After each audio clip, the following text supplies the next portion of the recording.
Meditando la Biblia en un año, con el pastor Alex Figueroa.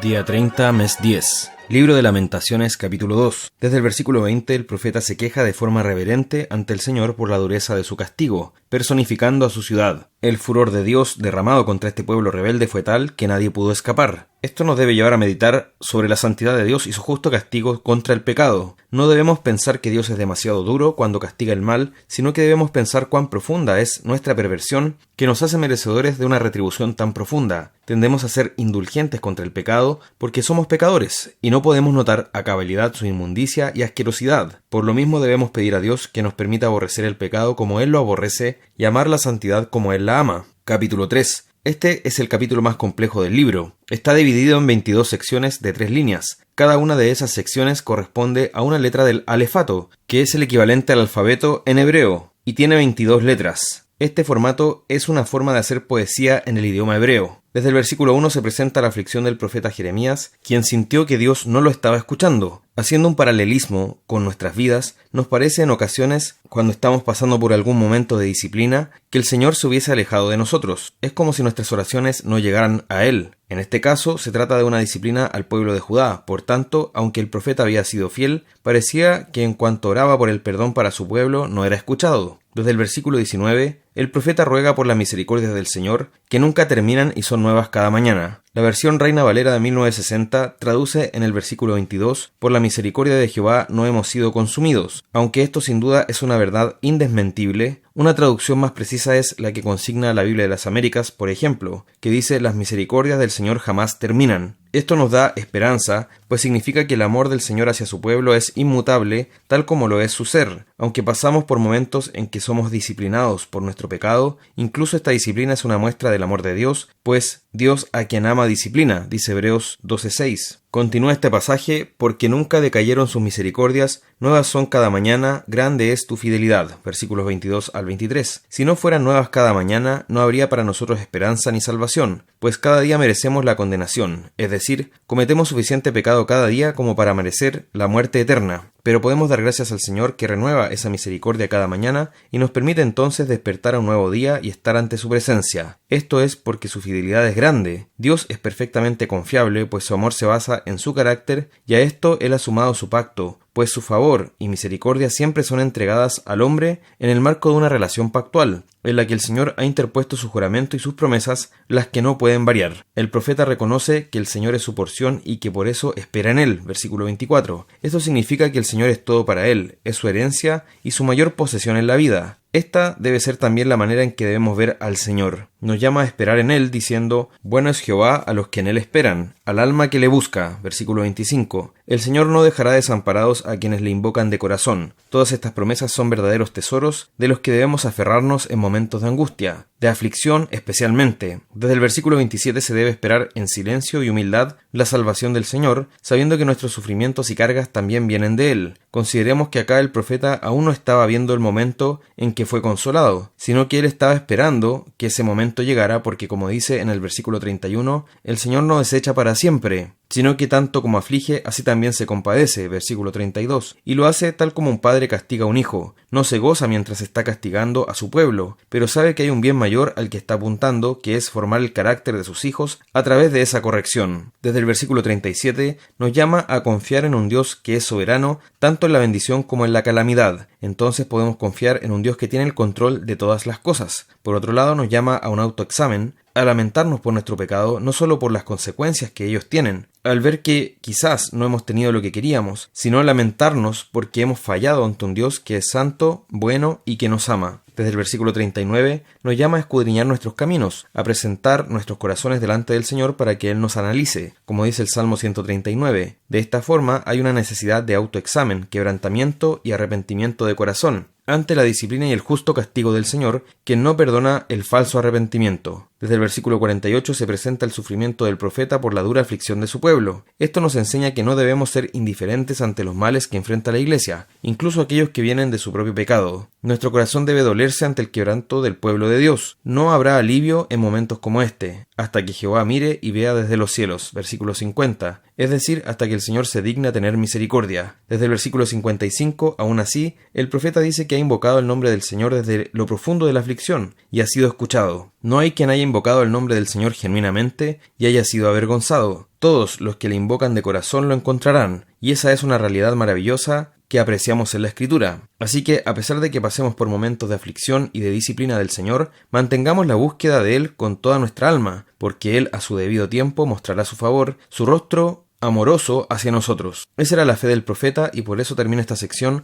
rogando la misericordia del Señor y elevando una oración imprecatoria para que Dios haga justicia contra los enemigos de su pueblo. Al leer estas líneas recordemos que la única forma en la que podemos recibir la misericordia de Dios y que podemos ser escuchados cuando le invocamos es por medio y en el nombre de Cristo, el único camino al Padre que murió para que pudiéramos tener el perdón de nuestros pecados y así recibamos la bendición a nuestra vida. Por tanto, el ruego del profeta era, en último término, un ruego por la salvación que solamente se encuentra en Cristo. Salmo 102. Desde el versículo 1 expresa la oración de una persona angustiada y afligida, y que nos enseña a clamar a Dios en medio de nuestros propios padecimientos. Los salmos son el himnario del pueblo de Dios. Ellos cubren toda la gama de la experiencia humana, y nos enseñan a orar en todo tipo de situaciones. Por eso, aunque no sostengamos la doctrina de la salmodia exclusiva, deberíamos preferir cantar salmos. La tendencia de la iglesia actual es el exitismo, prefiriendo cantar solo alabanzas que hagan sentir alegre y con un aire triunfal. Pero, ¿dónde están los cánticos que expresan las oraciones de un afligido, el tormento de un perseguido, los dolores de un enfermo, la tristeza de un arrepentido, el clamor de alguien que está sufriendo a causa de su pecado? En la vida hay situaciones de gozo y de lamento, por las que es necesario cantar y también orar, y este salmo nos enseña cómo hacerlo. El salmista está afligido, pero su actitud es de dependencia de Dios, incluso en momentos de intensa angustia en que no solo sufría su alma, sino también su cuerpo. En momentos como estos, nos sentimos profundamente solos, lo que nos debe llevar a rogar intensamente la presencia del Señor en nuestras vidas. Desde el versículo 8, el salmista relata el padecimiento que sufría a manos de sus adversarios. Aunque señala que son sus enemigos quienes lo persiguen, sabe que detrás de esto también está la mano del Señor disciplinándolo, por lo que ruega su misericordia. Esto es importante porque reconoce la responsabilidad humana, pero también sabe que ante todo se encuentra la soberanía de Dios. También nos motiva a clamar al Señor en medio de la disciplina que Él está ejerciendo sobre nosotros, no apartándonos más de Él, sino clamando por su presencia. Desde el versículo 12,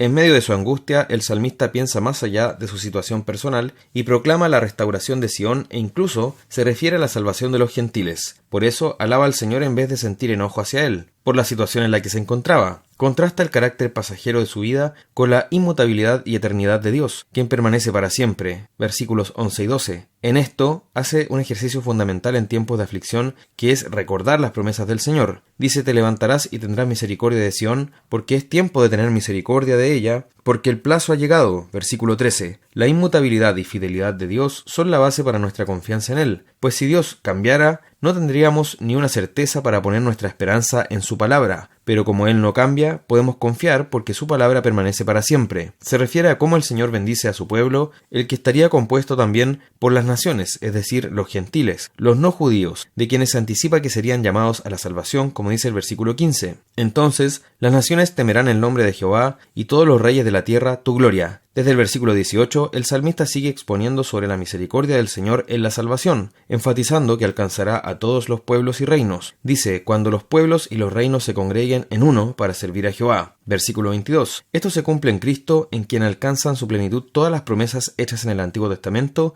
y se revela el pueblo definitivo de Dios, que se compone de todos quienes creen en su nombre, porque Él es nuestra paz, que de ambos pueblos hizo uno, derribando la pared intermedia de separación. Efesios 2:14. Desde el versículo 23 se expone la vanidad de nuestra vida y la eternidad e inmutabilidad de Dios. El salmista recuerda que el Señor es quien hizo todas las cosas, declaración muy importante para nuestra confianza, porque el hecho de que el Señor sea inmutable y de que Él creó todas las cosas, nos dice que Él tiene el dominio de todo, y que el Señor no cambiará en su propósito de bendecir y rescatar a su pueblo. Sus enemigos pasarán y serán destruidos, pero Él permanece para siempre y dará la victoria a los suyos, todo esto por medio de Jesucristo. Proverbios capítulo 26, versículo 21. Sigue esta sección en la que habla del chismoso y el rencilloso. Se puede ver que la contienda existe donde hay hombres que la aman, pero donde está el manso y el justo, la contienda no se produce o dura solamente lo necesario, pero como la leña es para el fuego, así es el rencilloso para la contienda. Por tanto, si un hermano en la iglesia está continuamente envuelto en conflictos, esa persona debe ser exhortada en su carácter para apreciar el problema, el pecado que está enraizado en su vida. Versículo 22 nos habla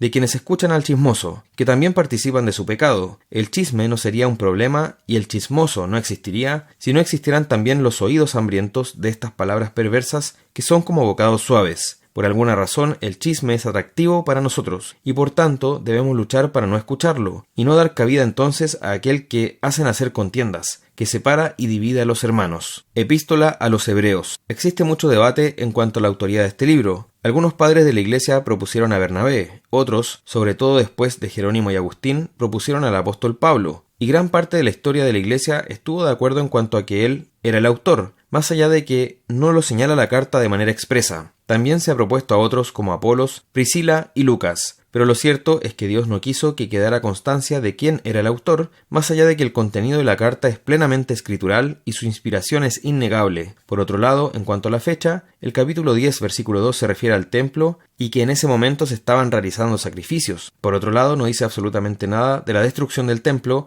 más allá de que habla de todos sus ritos y ceremonias, como una realidad presente. Por tanto, casi con toda seguridad podemos decir que fue escrito antes del año 70, en que el templo de Jerusalén fue destruido por los romanos. Aunque no lo dice explícitamente, se puede ver que esta carta está dirigida a los hebreos. No se sabe si eran judíos que vivían en Palestina o fuera de esa región, pero lo cierto es que estaban muy familiarizados con las escrituras del Antiguo Testamento porque el autor se refiere constantemente a ellas. Este libro tiene como tema central la supremacía de Cristo sobre todas las cosas y la consumación de la salvación en él. Es decir, la salvación está completa y perfecta en Cristo. Está escrito para animar, exhortar a sus destinatarios a no retroceder en cuanto a la fe en la que ya estaban, sino a perseverar en ella hasta el final en medio de las pruebas que estaban experimentando. Se evidencia que se presenta a Cristo con gran claridad como Señor y como superior a Moisés. Además, se resalta la superioridad muy grande del nuevo pacto por sobre el antiguo, el nuevo como ya definitivo y consumado en la sangre de Cristo. Por tanto, podemos presumir que estos hebreos estaban siendo tentados, ya sea por persecución o por alguna otra vía,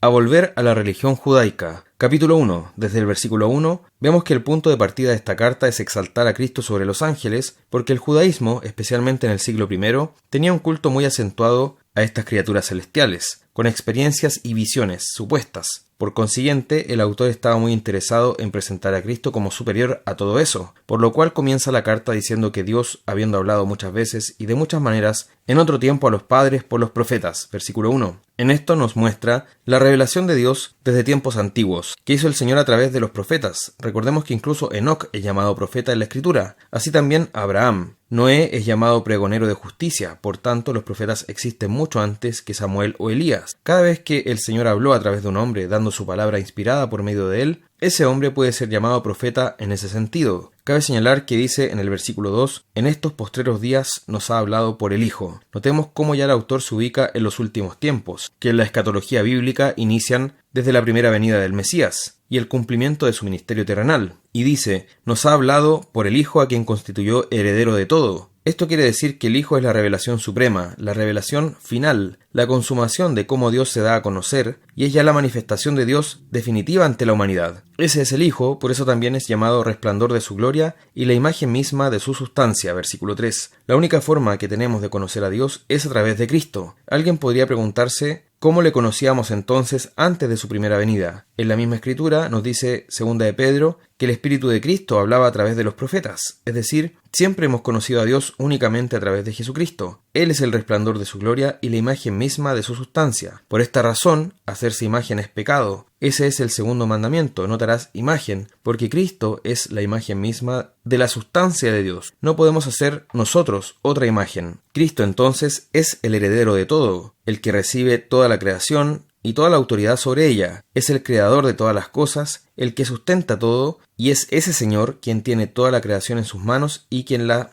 mantiene en funcionamiento, el mismo que murió para purificarnos de nuestros pecados y ahora está sentado a la diestra de la majestad de las alturas, exaltado sobre todas las cosas. Entonces, ese Señor de todo es también nuestro Salvador, lo que constituye la maravilla del Evangelio. Desde el versículo 5 se dedica a explicar por qué Cristo es mayor a los ángeles. Y esto es así porque, resumiendo el argumento, solo a Cristo se le llama Hijo en el sentido de Hijo eterno. Nadie más es Hijo eterno como Cristo lo es. Hijo unigénito en el lenguaje del apóstol Juan. Nadie más es llamado primogénito de la creación. Los ángeles son llamados a adorarle, como dice en el versículo 6. El Hijo es quien ha recibido el trono, y dice tu trono, oh Dios, versículo 8, es decir, al Hijo se le trata como Dios. Él fundó la tierra, los cielos son la obra de sus manos, dice en el versículo 10. Él es el mismo siempre, y sus años no acabarán, versículo 11, es decir, es eterno. Por tanto, el Hijo es Dios y está exaltado sobre los ángeles, porque los ángeles son seres creados. Para todas estas cosas, el autor cita el debido respaldo escritural, lo que nos habla de su percepción de la autoridad de la escritura inspirada anteriormente, y de cómo ella nos habla de la deidad del Hijo. En cuanto a los ángeles, explica que son espíritus servidores, ministradores, están al servicio de los herederos de la salvación, es decir, de los cristianos, del pueblo de Dios, versículo 14, mientras que el Hijo está sentado a la diestra de Dios y recibirá todas las cosas y sus enemigos serán puestos bajo sus pies. Y eso quiere decir que su autoridad está exaltada sobre todo. Por tanto, no se puede comparar al Hijo con los ángeles, porque el Hijo está exaltado sobre ellos como Señor y Dios. Por tanto, al leer este capítulo primero de la carta a los Hebreos, meditemos sobre la excelencia de Cristo y veamos la gloria de nuestro Señor y Salvador.